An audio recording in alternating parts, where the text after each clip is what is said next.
एक ऐसी ठंडक है जिसका मौसम से कोई लेना देना नहीं।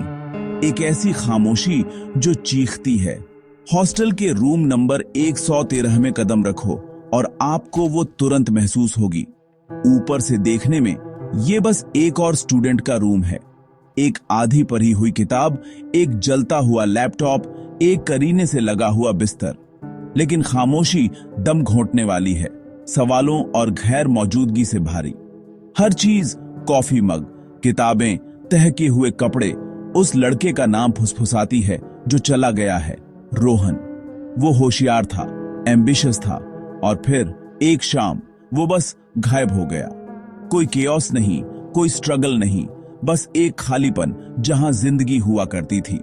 कमरा अछूता है, लगभग स्टेराइल, हिंसा का कोई निशान नहीं। ये उसकी ऑर्डिनरीनेस है जो डराती है। ये एहसास कि यहां कुछ इम्पॉसिबल हुआ। कोई टूटा हुआ फर्नीचर नहीं, कोई खून नहीं, बस खिड़की के पास एक जोड़ी जूते एक ऐसी यात्रा का इंतजार कर रहे हैं जो कभी हुई ही नहीं।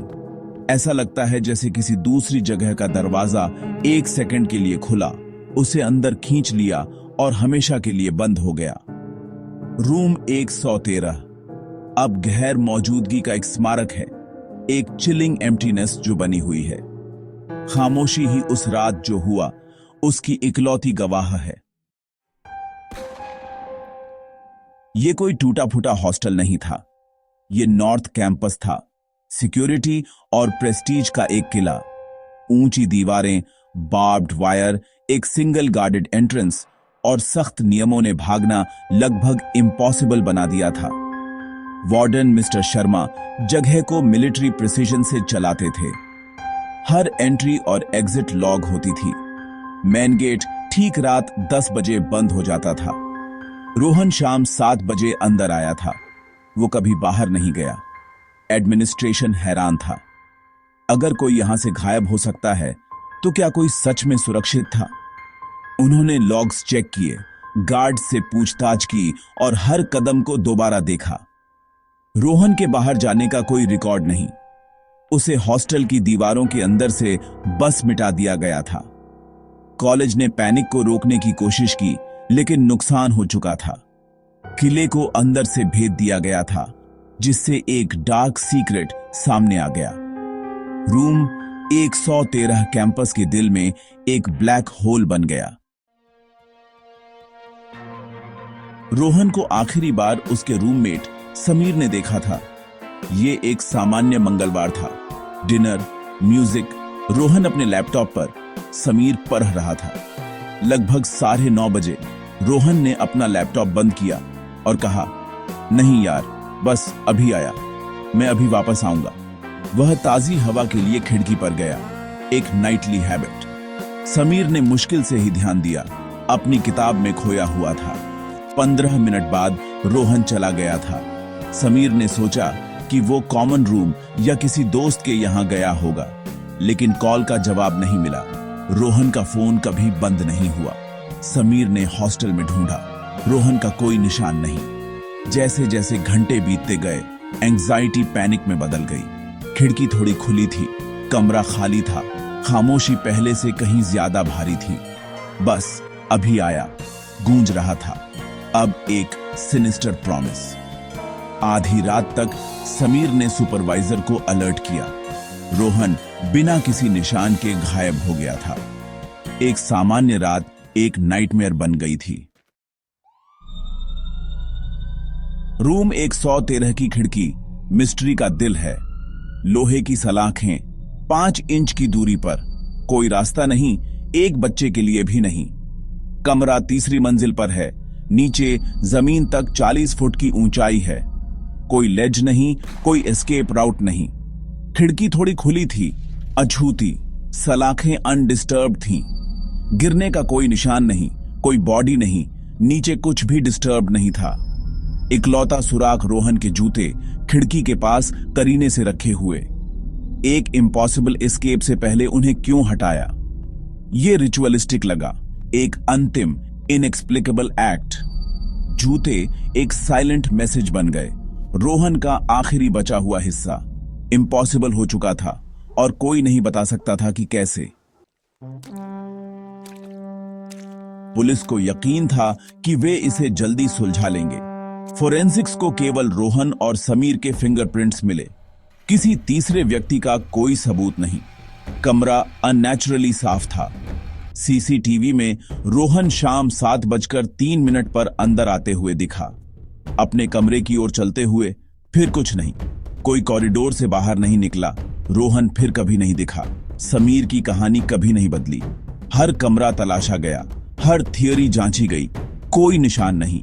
किडनैपिंग का कोई सबूत नहीं, कोई रैंसम नहीं, कोई मोटिव नहीं। केस एक डेड एंड बन गया। कोई बॉडी नहीं, कोई क्राइम नहीं, बस एक मिसिंग पर्सन। ऑफिशियल रिपोर्ट एक खाली पन्ना थी। रोहन एक लॉक्ड रूम से गायब हो गया, और बस यही था। निष्कर्ष ने किसी को संतुष्ट नहीं किया और सबको डरा दिया। इम्पॉसिबल डिसअपीयरेंस एक लेजेंड बन गई। रूम 113 की मिस्ट्री और गहरी होती गई। जैसे जैसे इन्वेस्टिगेशन रुकती गई, पुरानी कहानियां फिर से सामने आईं। रूम 113 का एक डार्क हिस्ट्री था। रोहन पहला नहीं था। एक दशक पहले एक स्टूडेंट ने आत्महत्या की थी, उसी खिड़की से कूदकर। अफवाहें, पैरानोया, रात में फुसफुसाहट और देखे जाने के एहसास की बात करती थी। 90 के दशक में एक और स्टूडेंट को ब्रेकडाउन हुआ। उसे यकीन था कि कुछ उसे बिस्तर से खींचने की कोशिश कर रहा था। कॉलेज ने इसे साइकोसिस कहकर खारिज कर दिया, लेकिन कहानियां बनी रहीं। स्टूडेंट्स इसे वैनिशिंग रूम कहते थे। स्टाफ अंधेरा होने के बाद इससे बचते थे। कोल्ड स्पॉट्स, क्रीकिंग डोर्स और ऑप्रेसिव फीलिंग्स कोने को हॉन्टिंग करते थे। रोहन का गायब होना नया नहीं था। ये कर्स फिर से हमला कर रहा था। हर घटना के साथ कमरे की रेपुटेशन और डार्क होती गई। कोई जवाब न मिलने पर थियरीज बढ़ने लगीं। कुछ का मानना था कि रोहन को भागने में मदद मिली थी, लेकिन सीसीटीवी और सिक्योरिटी ने इसे इम्पॉसिबल बना दिया। दूसरों ने प्रोफेशनल किडनैपिंग का सुझाव दिया, लेकिन कोई मोटिव नहीं था, कोई सबूत नहीं। सुपरनैचुरल थियरीज ने जगह ले ली। एक पोर्टल दूसरी दुनिया का अननोन कंडीशन से ट्रिगर हुआ। करीने से रखे जूते एक सिंबल बन गए। क्या रोहन किसी दूसरे डायमेंशन में जा रहा था? सबसे चिलिंग थियरी, कमरा खुद जिंदा था, अपने ऑक्यूपेंट्स पर फीडिंग कर रहा था। पिछली त्रासदियां वार्निंग्स थीं। रोहन नवीनतम विक्टिम था। कमरे ने आखिरकार किसी को अपना बना लिया था। रूम 113 मिस्ट्री से ज्यादा प्रेडेटोरी ईविल की जगह बन गया। फियर ने हॉस्टल के हॉल्स में लॉजिक की जगह ले ली। सालों बाद रूम 113 सील कर दिया गया है। उसका दरवाजा तीसरी मंजिल पर एक स्कार है। Officially under maintenance. हर कोई सच जानता है, कोई वहां नहीं रहता। स्टाफ अंधेरा होने के बाद कॉरिडोर से बचते हैं। कहानियां बनी हुई हैं। फेंट कीबोर्ड, क्लिक्स, फुसफुसाहट, दरवाजे के बाहर एक कोल्ड स्पॉट। नाइट गार्ड्स जल्दी से गुजर जाते हैं। स्टूडेंट्स खिड़की में एक सिलुएट देखने की रिपोर्ट करते हैं। क्या ये रोहन है, दुनियाओं के बीच फंसा हुआ, या कुछ और है? मिस्ट्री अनसुलझी रहती है। हर नए स्टूडेंट को फुसफुसाई जाने वाली एक लेजेंड। एक लड़का हवा लेने के लिए खिड़की पर गया और नथिंगनेस में गायब हो गया। दरवाजा बंद है, फैक्ट्स गायब हैं और केवल डर बचा है। अगर आपके पास चाबी होती तो क्या आप रूम 113 को खोलने की हिम्मत करते?